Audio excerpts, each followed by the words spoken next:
अस्सलाम वालेकुम गाइस, कैसे हो आप सब। आई होप कि आप सब ठीक होंगे। अल्हम्दुलिल्लाह मैं भी ठीक हूँ। तो मैं बना रही थी कड़ी। तो इसकी फुल रेसिपी मेरे यूट्यूब चैनल उकाशा की दुनिया पे आपको मिलेगी।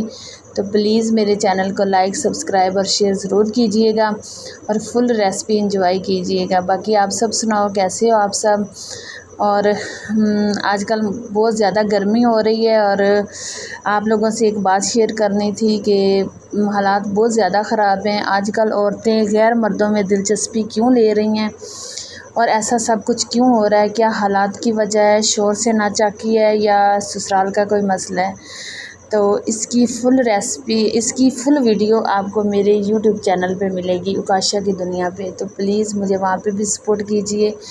मुझे आप सबके सपोर्ट की बहुत ज़रूरत है। मुझे दुआ में याद रखिए। अल्लाह हाफिज़, मिलते हैं अगली वीडियो में।